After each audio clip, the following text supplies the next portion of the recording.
In this video, I'm going to teach you how to add RSS feed in WordPress. In order to do that, first head over to wordpress.com and click onto this Get Started option that we can see right here in order to create an account. Or you can also click onto this Login option that we can see right here if you already have one.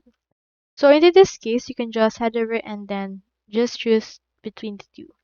Since I already have an account, let me head over and click onto this Login right here.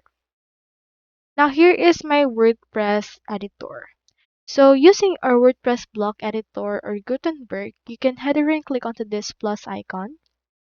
And then from in there, just head over and click on the search bar and search in here for RSS.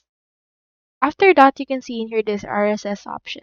So for example, let's just drag and drop it wherever you want to put it. Now in here, we can see this. So you can just display any entries from any RSS or atom feed. So for this case, you can just input right here the URL that you would want. You can also choose in here the number of items you want to use. So if you want to find your RSS feed, like for example, you can just input your site address. For example, let's do this. Input it and then input the slash. And then from there, you can just input the actual part that you want. Click on apply. And after that, that feed should be able to load.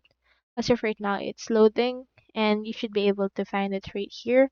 Here is our feed and you can change its actual details, like for example, the RSS itself, other options such as styles, and also you can change its layout. It can be grid view, list view, or as well as edit the actual URL given to us like this.